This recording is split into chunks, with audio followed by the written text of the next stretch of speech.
Marcus Aurelius, the philosopher king of Rome, a man who lived through plague, betrayal, ceaseless wars at the empire's borders, and personal loss so heavy it would have broken most men. He buried children. He buried comrades. He ruled while Rome shook with unrest. And yet he did not break. Why? Because Marcus Aurelius did not live by emotion. He lived by principle. He lived by Stoic philosophy. The idea that the only true empire a man must rule is himself. And if he fails at that, he will lose everything else.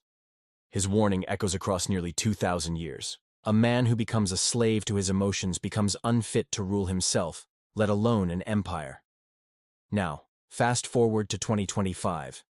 Men no longer lose empires of marble and stone, but they are losing something even closer to the heart: their homes, their children, their wealth, their sanity. Not because foreign invaders breach the gates, but because their own emotions sabotage them from within.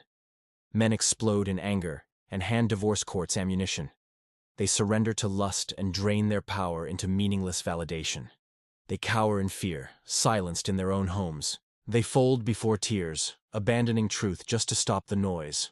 Rome fell once, but today, millions of modern Rome's men's lives, legacies, and families are falling every day, not from enemies outside, but from undisciplined storms within.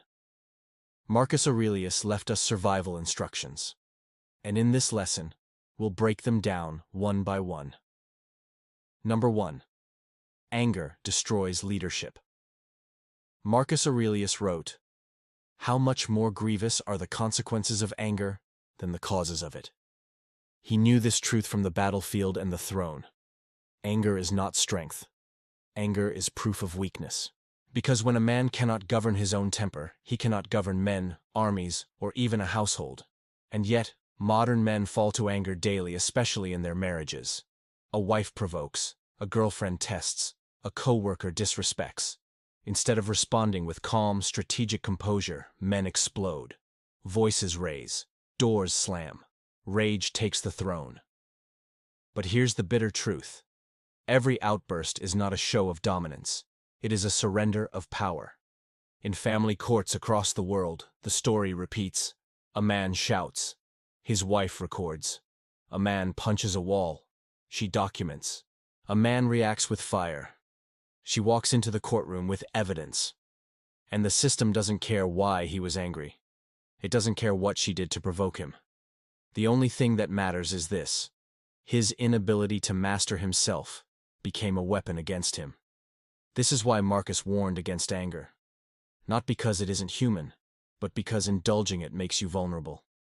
In the empire of marriage, anger doesn't secure respect. It destroys it. When a wife disrespects you, you don't lose when she mocks you, tests you, or disobeys you. You lose when you explode because now the empire is no longer yours. It is in the hands of her tears, her stories, and her strategy. The Stoic response? Calm authority. Leadership without rage. The storm outside must never become the storm within. Because the angry man is not feared, he is manipulated. And eventually, he is destroyed. Number 2. Lust makes men weak. Rome did not fall only because of barbarians at the gates. Long before swords pierced Roman armor, decadence pierced Roman virtue. Bedrooms were the true battlegrounds where empires collapsed. Marcus Aurelius warned against slavery to desire. And yet, what do modern men do? They trade their purpose for dopamine. They exchange empire-building energy for fleeting validation. They pour their drive into lust rather than legacy. Consider the energy a man gives away when lust rules him. Endless hours scrolling Instagram, feeding women likes instead of feeding his children wisdom. Wasting paychecks on OnlyFans subscriptions, dinners for women who vanish after dessert, or desperate attempts to impress strangers.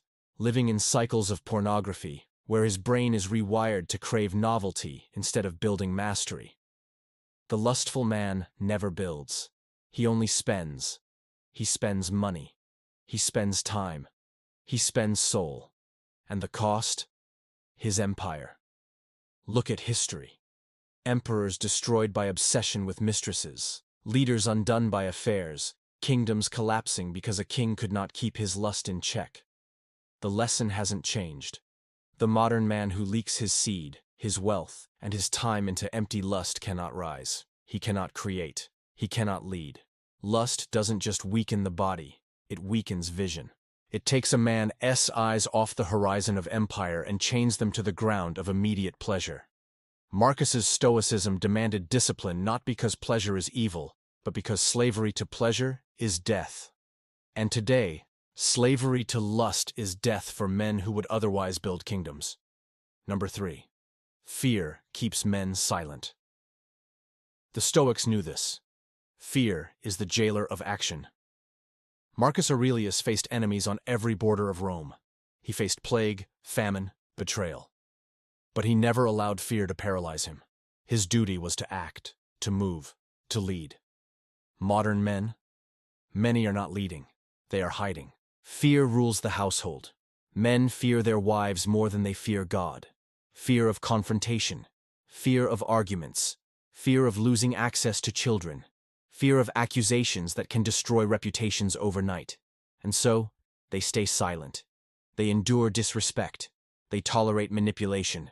They walk on eggshells in their own homes, slaves in what should be their castle. But fear doesn't preserve peace. It preserves slavery. The wife doesn't respect the man who avoids conflict out of fear. She tests him harder. She loses faith in his spine. She knows she is not led by a lion, but by a trembling lamb. Marcus wrote, "You have power over your mind, not outside events. Realize this, and you will find strength." Fear convinces men that silence keeps the peace. In reality, it kills the kingdom. Because no man can be a leader while bowing to fear in his own home. The Stoic man acts in truth without fear. He does not shout. He does not cower. He simply stands. And in standing, he earns the respect that fear can never buy. Number 4. Sadness becomes a weapon against men. There is a weapon in modern marriages that Marcus Aurelius knew well, though in his time it wore a different mask. Today, it is called emotional manipulation. A man feels guilt. A woman feels strategy. She cries. She weeps. She paints herself as the victim. And the modern man raised in a culture that worships emotion folds every time. Marcus warned, "If it is not right, do not do it. If it is not true, do not say it." But men abandon truth to stop the tears. They apologize when they did nothing wrong.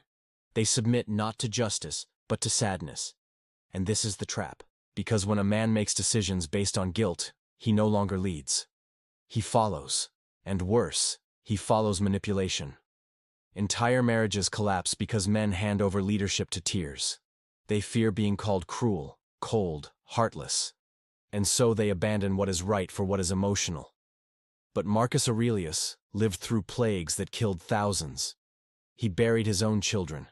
If anyone knew sadness, it was him. And yet he never let grief master him.